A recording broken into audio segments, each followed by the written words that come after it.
जो चैलेंजेस थे दूसरे भाग के थे वो हमारे इंटरनेशनल क्रू को संभालना। मुझे थोड़ा सा फ्लेक्सिबल होकर अडेप्ट करना पड़ा, that's a part of my job also. For me to prep for that zone and that extreme trauma जो luckily I have not experienced. पहले भाग में हमने देखा किस तरीके से आलिया सीरिया में पहुंचती है। हमने देखा डॉक्टर खान और अविनाश कामत का कैरेक्टर कहाँ से आया है, कौन है एंड कैसे तैयारी कर रहे हैं। कंक्लूजन में आपको देखने को मिलेगा कि how they reach from Europe to Syria, किस तरीके से एक इंटरनेशनल मर्सनरी सीरिया में घुसता है, किस तरीके से ऑपरेट करता है।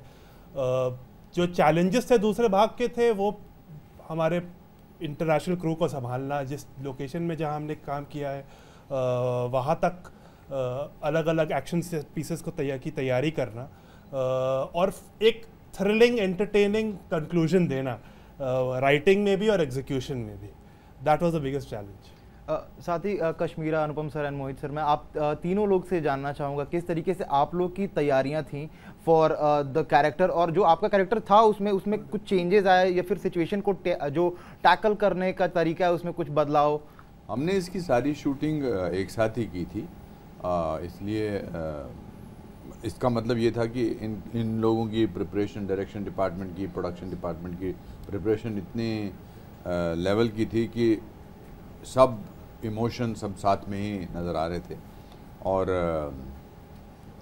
जब तैयारी होती है प्रोडक्शन की और डायरेक्शन डिपार्टमेंट की तो एक्टर्स के लिए सहूलियत हो जाती है उस इमोशनल ग्राफ को दोबारा पेश करना।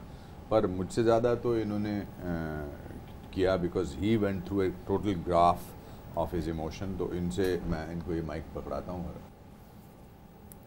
Thank you sir.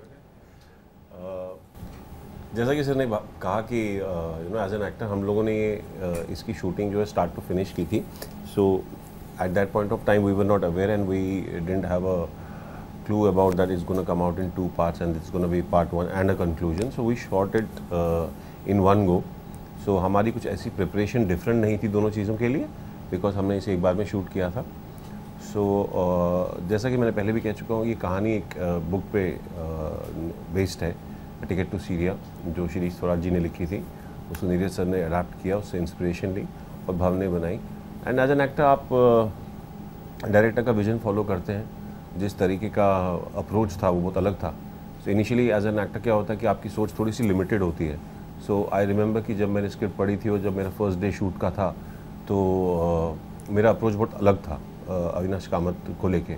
लेकिन जब as every day passed and every day I was shooting I realise कि नीरज सर का और भव का जो इसका देखने का नज़रिया है वो थोड़ा अलग है। सो मुझे थोड़ा सा फ्लेक्सिबल होकर अडेप्ट करना पड़ा, that's a part of my job also.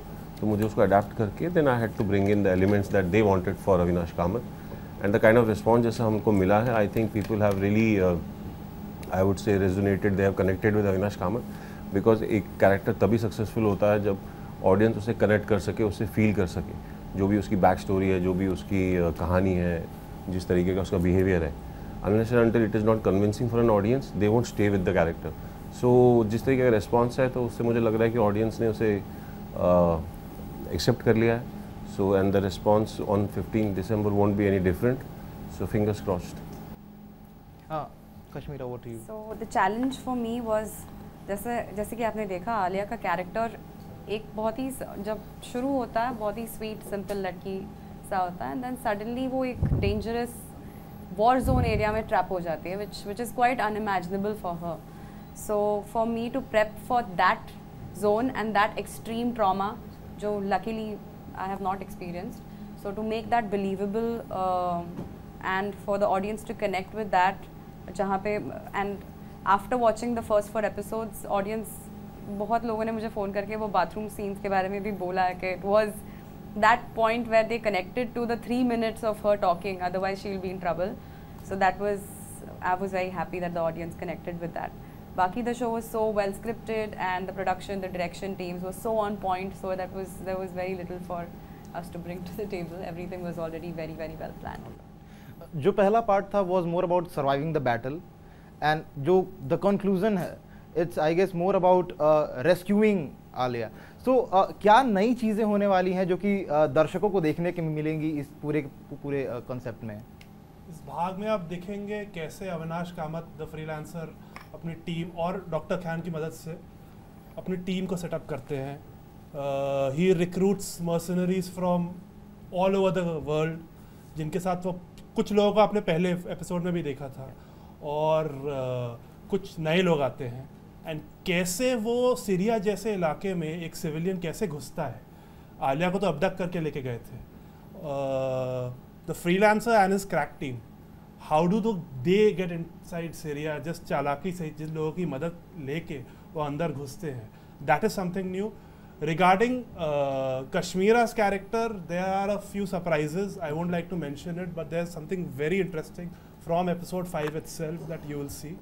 And there are a lot of spoilers attached to it, so I'm not going to mention that. But she is doing, along with Alia's character, Kashmira has been explored in a very, very interesting way.